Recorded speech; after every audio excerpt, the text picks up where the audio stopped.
We're going to first start by looking at the geography of India. So let's look at this map, letter B, and you can see this is where India is located. The little river right above letter B is the Indus River, the most important river for this unit. When I think of India, though, I like to think of pizza. Because as you can see, here's my piece of pizza, sits right on top of India, and it's like the same shape of India. Now, don't be confused and think that India made pizza. They didn't. They just it kind of looks like pizza, and well, you know me. I love me some pizza. Yummy. Here's another map of India, and you can see all these blue lines. All that is all the river systems. That means there's a lot of rivers. I mean, wowza, that's a lot of river systems. And all this really means is they have plenty of water available to them. With all this water available to them, they have plenty of access to food, plenty of access to ways to grow food. And hey, when you run out of space in one place, when you run out of resources, you can just move to another river, and you have plenty of space to do it. The very first people that we know of that lived in India or in the Indus Valley or on the Indus River were the Harappans. And this is an image of one of their cities. This is actually Mohenjo-Daro. And what you can see right here in the middle is one of their great baths. We don't know much about their society. What we do know is that Harappans were a large society. They was probably one of the largest societies in ancient times. But very little is known about them. And really the reason that very little is known about them is because of this right here. This is their writing. And there's a number of images here to represent their writing. We don't really know what their writing what the writing meant. We know what it looks like. You can see all these little animals and these little shapes and symbols, but we haven't been able to decipher it. And we were really in the same situation with them as we were with the ancient Egyptians for a long time, because the ancient Egyptians wrote in hieroglyphics that we couldn't decipher either. But the reason that we could figure out what they did was because of the Rosetta Stone. We have not found anything like that for this culture. And we don't really know what happened to them, how they disappeared. All that we know is that they existed at one point and now they don't. And there's many theories, but really we don't know what happened to them. We just know that around 1500 BC they disappeared, and there you go. So sorry, you're going to have to look at me now, but so what we see here is that the Aryans came next. And I don't know if they overthrew the Harappans because we don't have any writing to indicate that they did. But what we do know is that the Aryans came in. They lived in small villages. Their villages were very different than the Harappans. They did not have the technology the Harappans did. They had a lot of things that the Harappans didn't have. Seriously, it's time to go. But they also had... They also are the ones that created Sanskrit. They also introduced new religions such as Hinduism. We believe that the Aryans are the ones that created Hinduism, but we're not quite sure. So, and we're going to get into those different topics now. The society in India is divided up into 5 major groups. Now, these are subdivided even further, but this is known as the caste system. We've talked about the social hierarchies in other units, and this is just a division of the society. So what we can see here is each one of their groups are pulled out from, they represent a part of their god, of the body of the god. So like Brahmins, who are the speakers, or the priests, or the thinkers, they're coming from the mouth or from the head or from the brain, as we talked about in class. The Kshatriyas come from the arms because, as you know, the strength is in the arms. The warriors and the kings, the rulers, they rule with an iron fist. And I mean, anyone that's been in my class, you can tell every day that the strength is in the arms, because boom, boom, you're not seeing me flex right now, but that's where the strength is. The Vishyas, they are the business class. They come from the thighs. And the reason that we say that they're from the thighs is just like your legs do. They hold up society. They hold you up. They hold your body up from falling over. The thighs are the business, the Vishyas people. They hold up society by creating temples, by building community things, by working and doing all the kind of stuff that needs to get done to bring in resources to their society and to give their society the resources that they need.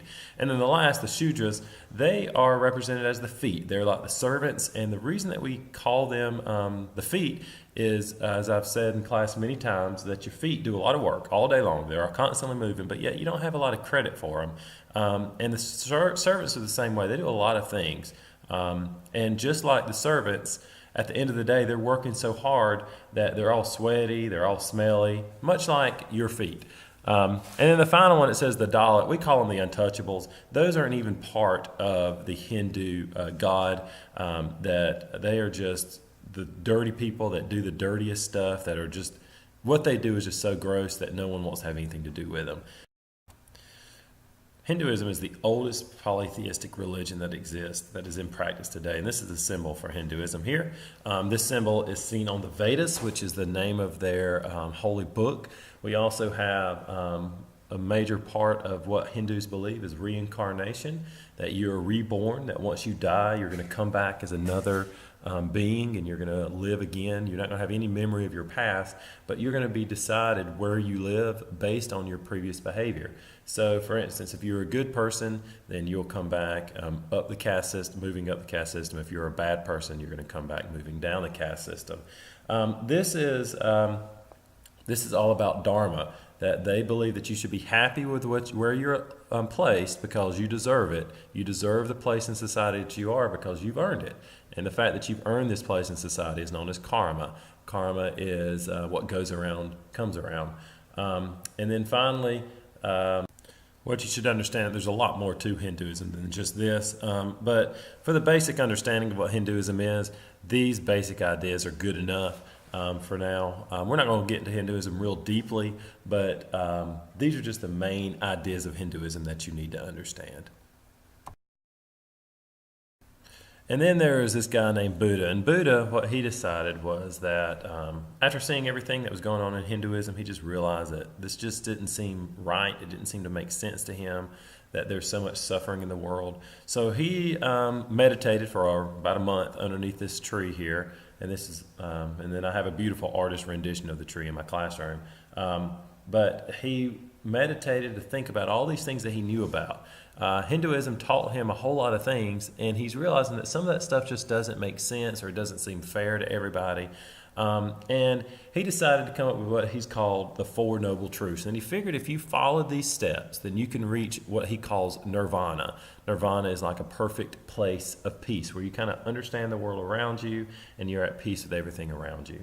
The Four Noble Truths, in Godfrey language, it is the first one is that basically life stinks. And you're just going to have to accept it, that life is going to be kind of crubby sometimes. The second noble truth is that because the reason that you're in pain is because you have a desire for things, or that your greed for things causes you to have pain. Also, the third part is if you accept that everyone has pain, and if you accept that you have pain, then you have an opportunity to reach nirvana, or this place of peace. And then the fourth noble truth, to do that, to be able to reach this peace, you have to follow 8 steps. So it's more than just 4 things. You have to follow all these 8 steps. And basically they are thinking about the right things, that's right thought, thinking about the 4 noble truths and that there is pain and suffering in the world. Number 2 is right intent. Right intent means that you're inclined or that you're leaning towards doing the right thing. The third one is right speech, that you're saying the right things. The fourth one is right action, where you're doing the right things. The fifth one is right livelihood, where you're earning money honestly and you're not cheating people or stealing to survive, that you're trying to be an honest person. The sixth one is right effort, that you're making an effort or you're trying your best to be the best person that you can be. The seventh one is right mindfulness, that your thoughts are constantly on doing the right thing. And then the last one is right concentration, learning how to meditate and be a good person.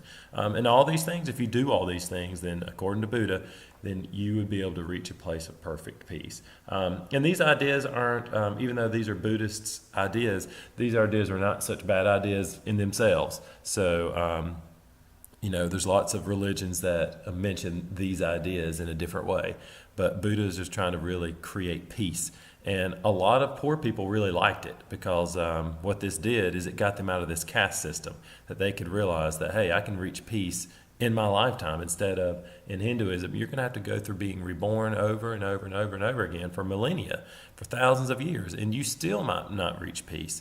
But with Buddhism, you can reach this ultimate place of peace within one life. Just follow those simple steps.